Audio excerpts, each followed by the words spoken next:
Find options का use हम लोग अपने डेटा सेट में किसी भी कैरेक्टर, वर्ड या फिर नंबर को फाइंड करने के लिए, सर्च करने के लिए करते हैं। चलिए यहाँ पे हम लोग बात करते हैं सबसे पहले स्टूडेंट आईडी का।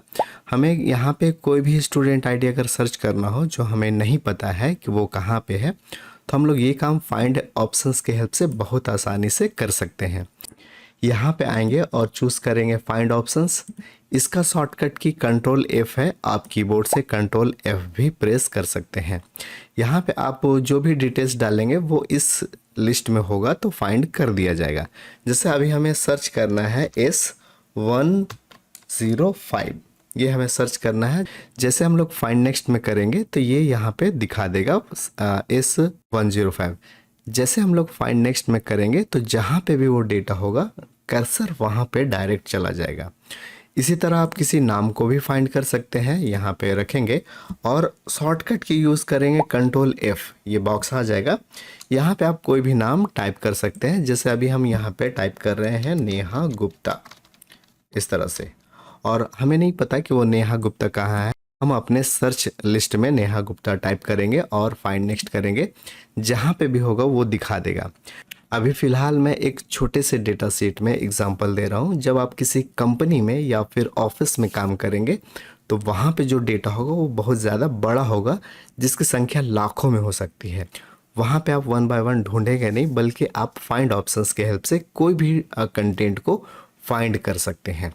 यहाँ पे अब आ जाते हैं विदिन। यहाँ पे विदिन आप सीट चूज़ कर सकते हैं या फिर वर्कबुक चूज़ कर सकते हैं। सीट अगर करेंगे तो इसी सीट में फाइंड करेगा। अगर आप यहाँ से वर्कबुक चूज़ कर लेते हैं तो और भी कई सीट हैं, वहाँ पे भी अगर कोई डेटा हो सेम जो आपने यहाँ पे लिखा है तो वहाँ से भी ये फाइंड कर देगा। यहाँ पे सर्च में है बाय रो, यहाँ से आप बाय कॉलम भी कर सकते हैं। चलिए यहाँ पे दिखाते हैं। मान लीजिए हमें यहाँ पे किसी का नाम सर्च करना है और नाम हमें पता है कि इसी कॉलम में होगा, तो इस कॉलम को हम लोग इस तरह से सिलेक्ट कर सकते हैं, या फिर यहाँ पे हम लोग कंट्रोल F दबाएंगे और चूज़ कर लेंगे यहाँ पे बाय कॉलम। तो ये क्या करेगा कि इस कॉलम को पहले सर्च करेगा और यहाँ पे जो भी नाम होगा वो सर्च हो जाएगा। तो आप अपने सर्च के डायरेक्शन को भी यहाँ से डिसाइड कर सकते हैं कि रो के हिसाब से सर्च करेगा या फिर कॉलम के हिसाब से सर्च करेगा। कॉलम जब आप करेंगे तो एक कॉलम पहले फिनिश करेगा, उसके बाद दूसरा कॉलम, फिर तीसरा, चौथा, इसी तरह से आगे बढ़ता जाएगा। अगर आपका सर्च टाइप में रो रहेगा तो पहले ऊपर वाले रो को सर्च करेगा, उसके बाद सेकेंड रो, थर्ड रो, इसी तरह करते करते पूरे डेटा को सर्च करता है। यहाँ पे एक ऑप्शन है आपका मैच केस। मैच केस थोड़ा इंपॉर्टेंट है, ध्यान से सुनिएगा। अगर आप चाहते हैं कि जो भी वर्ड हम ढूंढ रहे हैं वो अगर कैपिटल में हम लिख रहे हैं तो सिर्फ कैपिटल वाला ही ढूंढा जाए, स्मॉल वाला ढूंढा नहीं जाए, तो आप मैच केस का यूज़ कर सकते हैं। जैसे हम लोग यहाँ पे आते हैं और चूज़ करते हैं कंट्रोल F, कंट्रोल F आते हैं और यहाँ पे हम लोग यूज़ करते हैं गुप्ता। अभी हमें गुप्ता ढूंढना है तो हम लोग यहाँ पे यूज़ करते हैं ऐसे गुप्ता, और यहाँ से हम लोग जब नेक्स्ट करेंगे फाइंड नेक्स्ट तो ये गुप्ता यहाँ पे ढूंढ देगा। लेकिन इसी गुप्ता को हम लोग चेंज कर देते हैं और यहाँ पे आप लिखते हैं इस तरह गुप्ता। अब यहाँ पे गुप्ता में स्मॉल जी हमने दिया है और इसको हम लोग यहाँ पे रख लेंगे शुरू में और चूज़ कर लेंगे मैच केस। तो होगा क्या कि वैसा गुप्ता को ढूंढा जाएगा जो स्मॉल में लिखा हुआ, कैपिटल को इग्नोर कर देगा। तो मैच केस अगर आप टिक कर देते हैं तो यहाँ पे आप जैसे लिखते हैं एज इट इज़ आपका डेटा उसे ही ढूंढा जाता है। स्मॉल आपने लिखा तो स्मॉल ही ढूंढेगा, कैपिटल को इग्नोर कर देगा।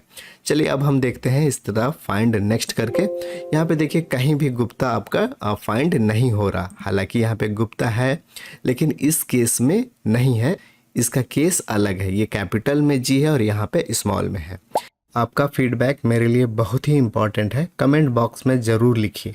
यहाँ पे आप यूज़ कर सकते हैं मैच इंटायर सेल कंटेंट, मतलब आप पूरे सेल्स को मैच कर सकते हैं। कभी कभी क्या होता है कि यहाँ पे आप लिखते हैं जैसे रोहित, कंट्रोल F में आते हैं और यहाँ से आप चूज़ कर रहे हैं, ढूंढ रहे हैं रोहित। रोहित लिखने के बाद आप यहाँ पे चूज़ करते हैं फाइंड नेक्स्ट।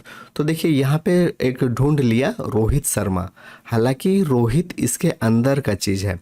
आप ये चाहते हैं कि वैसा सेल को ढूंढा जाए जिसमें सिर्फ और सिर्फ रोहित हो, तब आप चूज़ करेंगे मैच इंटायर सेल कंटेंट। इसमें क्या होगा कि अब यहाँ पे जो लिखा हुआ पूरे सेल में सिर्फ वही होना चाहिए, शर्मा और गुप्ता अलग से है तो इसके अनुसार मैच नहीं करेगा। यहाँ पे आते हैं और चूज़ करते हैं मैच इंटायर सेल और फिर करते हैं नेक्स्ट, तो भी आपका डेटा फाइंड नहीं करेगा। तो ये सारे चीज़ों का यूज़ करके आप एडवांस फाइंडिंग का काम कर सकते हैं, अलग अलग चीज़ों को और बेहतर से सर्च कर सकते हैं। एक्सेल की ये वीडियो आपके काम की लगी हो तो प्लीज़ लाइक करना मत भूलिएगा। यहाँ पे एक आपके पास है फॉर्मेट, आप फॉर्मेट के हिसाब से भी सर्च कर सकते हैं। तो यहाँ से हम लोग फॉर्मेट वाले ऑप्शंस में जाएंगे और यहाँ से आप चूज़ कर लेंगे फिल, और फिल में वैसा को ढूंढना है जिसका बैकग्राउंड येलो हो और ओके कर लेंगे। अब देखिए फॉर्मेट हमारा सेट हो गया। इसके बाद हम लोग यहाँ पे इस रोहित को हटा देंगे, तो वैसे सेल को फाइंड किया जाएगा जिसका बैकग्राउंड येलो हो, इसमें कुछ भी हम लोग लिखेंगे नहीं। फाइंड नेक्स्ट करेंगे तो ऑटोमेटिक देखिए यहाँ पे फाइंड हो गया। फिर से आते हैं यहाँ पे और हम फॉर्मेट चूज़ करते हैं, फिल कलर में हम लोग यहाँ पे कर लेते हैं वाइट, और फॉन्ट का कलर में हम लोग अब कर देते हैं ब्लू, इस वाले को ढूंढने के लिए। यहाँ पे ऑटोमेटिक में जाएंगे और ये कलर ले लेते हैं और फिर ओके करते हैं। अब यहाँ पे टेक्स्ट का कलर, कंटेंट का कलर देखा जाएगा जो ब्लू होगा, यहाँ पे कुछ भी लिखना नहीं है, और फाइंड जब आप करेंगे तो इस वाले को फाइंड करेगा। तो इस तरह से आप अपने फाइंड डायलॉग बॉक्स में कलर के हिसाब से भी फाइंड कर सकते हैं। उम्मीद है गाइस ये वीडियो आपको पसंद आया होगा।